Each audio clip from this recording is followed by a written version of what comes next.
And everybody here knows that I have programs that are paid for in my state, out of my state's budget, that are frankly redundant, unnecessary, and even perhaps counterproductive of human well-being. But they have a certain political corrective standing that I cannot touch them. I remember at the National Endowment for the Arts.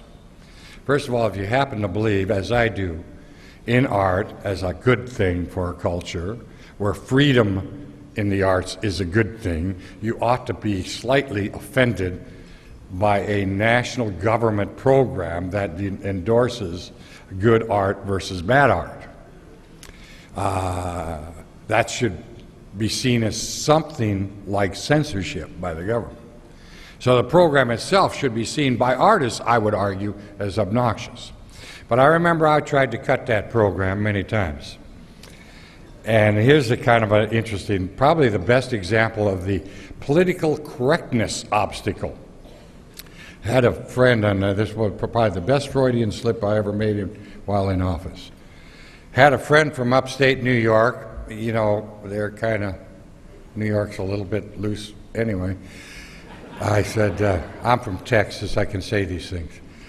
I said, you think I could get you to vote with me on my, oh, no, I can't possibly vote for that. I said, well, why can't you vote for that? Well, you know, I know you're right, but you see, back home, my wife's the chairman of the Arts League.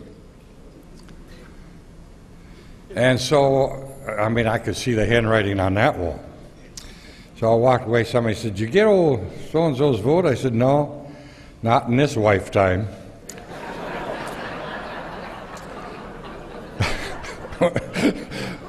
So, you know, with the programs that you know shouldn't be there, the problems you have in terms of the curious kind of identities they have. So when you make these allocated decisions, the toughest part is, how do I find a place where I can make reductions in order to get these resources reallocated over here towards more pressure? By the way, universities have the same problem. You can have a wholly redundant French department, and you cannot remove faculty from there in order to expand the computer science department, irrespective of the student load. It should frustrate you to tears, because in your own home, in your own budget, in your business, you're free to make these decisions. And they become obstacles. Again, you do these reallocative decisions in the state and local level much more effectively than at the federal level, simply because you must. There is no other way. Now, what your pressures will be in these circumstances you're facing, of course, is, first of all, raise taxes. And frankly, what is fascinating to me, and I've seen this in public life for years, raising taxes on all the people is always politically more easily done than cutting programs for some of the people. And that is, of course, the great dilemma of public choice theory, the triumph of the special interest over the public interest. And so the pressures will come to you. And I would argue that if you're an ALEC, I reckon that makes you a small government conservative. Am I correct? I do have the right outfit here, don't I?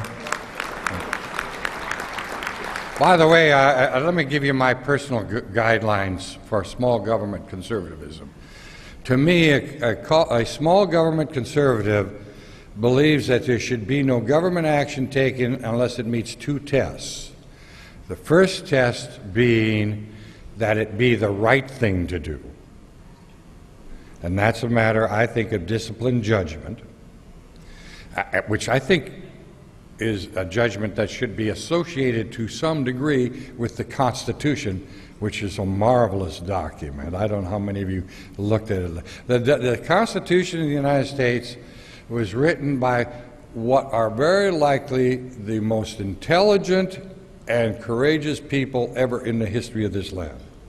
These were the entrepreneurs that created a nation and created a model of democracy that lasts today and still stands today as the best model for the world. These people should be respected.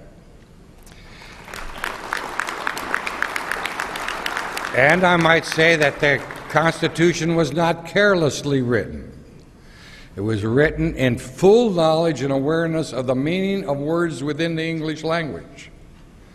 And I like to remind a lot of my liberal friends that those folks that wrote the Constitution knew what the meaning of the word is was, and they wrote exactly what the hell they meant. So you don't need to interpret it. If you're having problems, get a dictionary, because that's what they relied upon. So when you say, is it the right thing to do, I would implore you, please make your reference base that Constitution. That, by the way, is the only thing you swore allegiance to when you were sworn into office. Do you realize that every person in America who gets sworn into office at every level in every state swears an oath to the Constitution?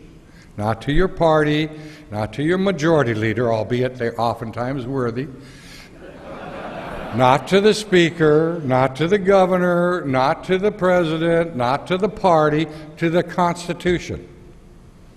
And that's a sacred oath that reflects the privilege you have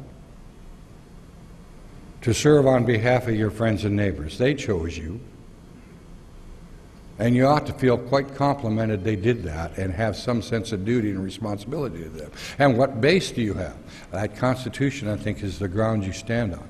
So is it the right thing to do? That's the first test. Then the necessary test is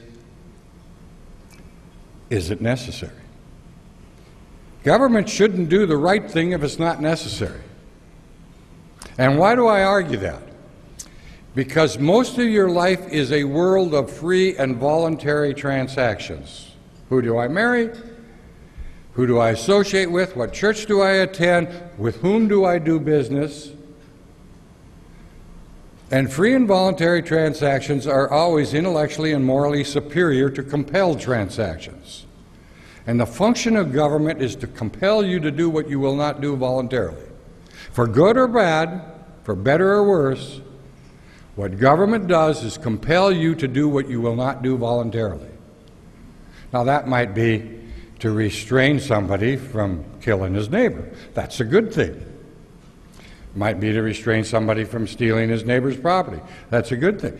All government is not bad, but all government is, in fact, the use of the force of the state to control behavior. And therefore, it is always morally and intellectually inferior to free action. Freedom being a gift given to mankind and mankind alone by the Lord God Almighty. It is the duty of governments to protect freedom. And you can protect freedom by not doing the right thing if it's not necessary. So that's my personal opinion. Now, your problem is now you're coming into a time in your office, as you are in office, where your budget constraints tightening down, revenues are slacking off, and demands are growing. And how do you live within your means against the, frankly, relatively easy and easily rationalized temptation? Let's just go raise taxes. That's the easy way out. But I would argue it is not the disciplined way out, and for people of our persuasion, it's not the responsible way out. If you want people to raise taxes, relax. There are more than enough to go around. You don't really have to be one of them.